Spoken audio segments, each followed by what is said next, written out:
The Denver Broncos just proved they made one of the smartest moves of the offseason. Sean Payton continues to show why he's one of the best minds in football.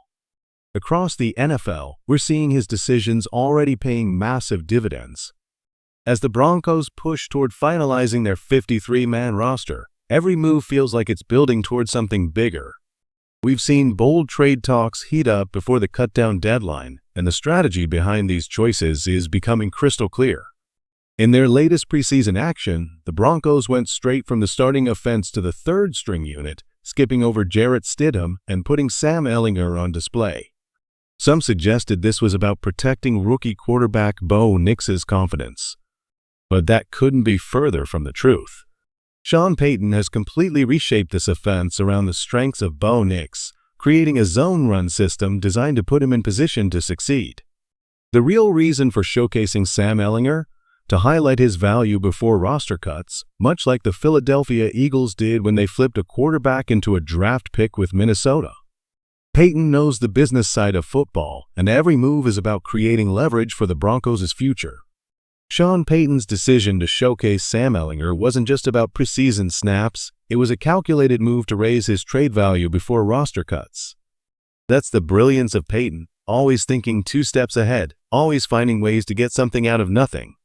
And this mindset has defined the Broncos' offseason.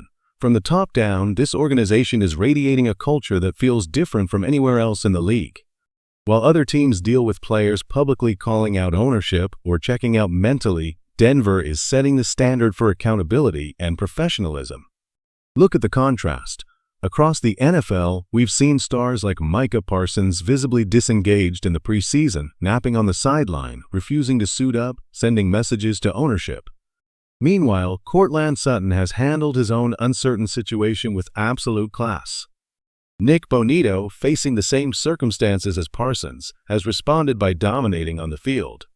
Zach Allen kept grinding through his own contract questions, and John Franklin Myers, never one to stay quiet, has still shown respect for the game, making it clear that he'll play hard whether or not an extension comes. That's culture. That's leadership. And it's exactly what Sean Payton has built in Denver. The message is simple: no excuses, no distractions, just football. This culture Sean Payton has created runs through every corner of the Broncos' locker room. Some say he's too demanding, too old school, too cutthroat. But the truth is undeniable: his players love him. Former teammates, former coaches, current stars, they all speak with respect about Payton. He's a magnet for talent, and Broncos country is about to enjoy an incredible era with him at the helm. One of the most exciting storylines is the growth of Bo Nix. He's gaining more command at the line of scrimmage, taking extra time to read defenses, and that alone is going to elevate this offense.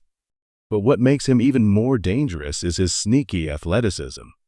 Take one play as an example. Tyler Beatty, showing great awareness in pass protection, recognizes that every rusher is accounted for.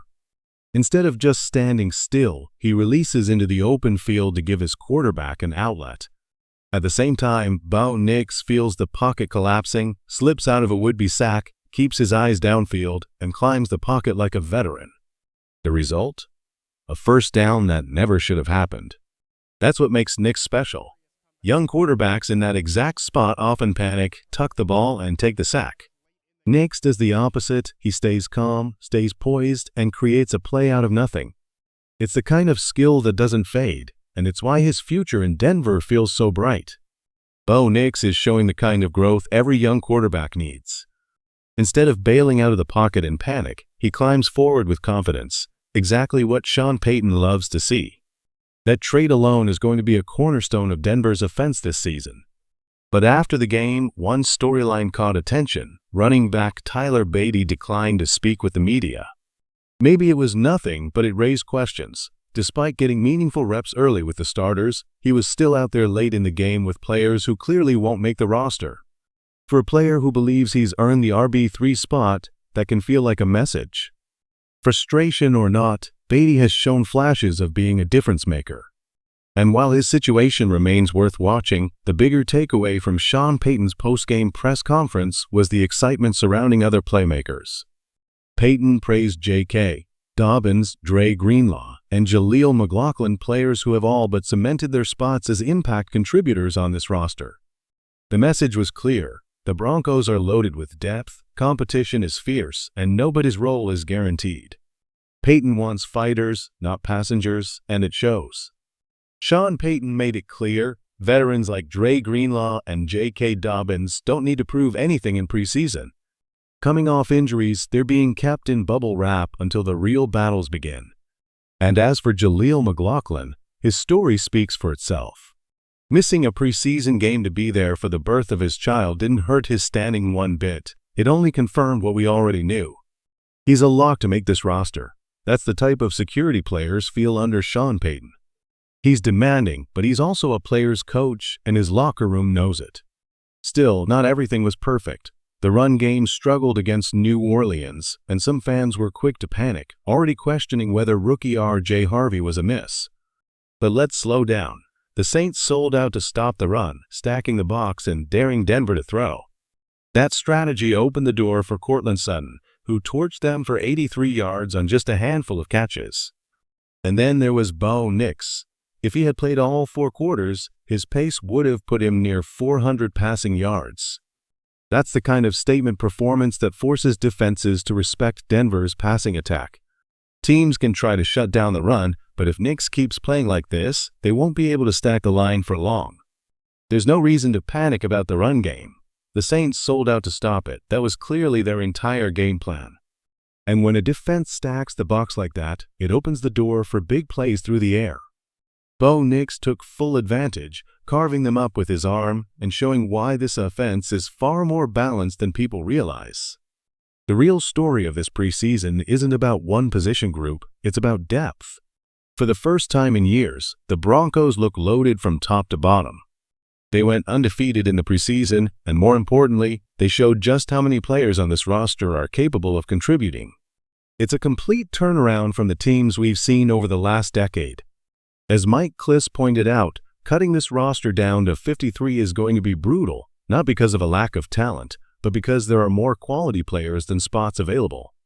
A few years ago, Denver was struggling to find even 40 names worthy of an NFL roster. Now, they've got tough decisions to make. That's why Sean Payton and George Paton have to think smart. Instead of letting talented players walk for nothing, Denver should be looking to move some of them for draft capital. This roster is too deep, too competitive to just hand other teams free upgrades. Sean Payton's strategy was clear. Sam Ehlinger played extended snaps to showcase his value. He marched down the field with confidence, sealing the game with a touchdown drive that felt every bit like a statement, even if the Broncos were already in control. And then there are the roster battles that define a team's identity. Cornerback Damari Mathis continues to show why depth at that position is priceless. You can never have too many players who can step in when the moment matters most. Running back Audric Estime is another name to watch. Still one of the youngest players on the roster, he ran with power and confidence, flashing the kind of talent that makes you wonder how the Broncos could ever let him go. We've seen him shine before, even on the road in Kansas City, and Sean Payton himself praised his performance after the game. The way he was used tells us plenty. Payton wasn't trying to shop him to the league, he was protecting him. That's the mark of a coach who sees value in a player's future. Now the final cutdown looms. From 90 players to 53, some tough decisions are about to be made. But for the first time in years, Denver's problem isn't a lack of talent, it's having too much of it. That's a problem every winning team wants to have. Broncos country, this is different. This is a team built on discipline, depth, and belief. Sean Payton has changed everything, and you can feel it in every snap, every battle, every decision. The road ahead won't be easy, but one thing is clear. Denver is no longer a team searching for hope. They are a team building toward greatness. The league is on notice.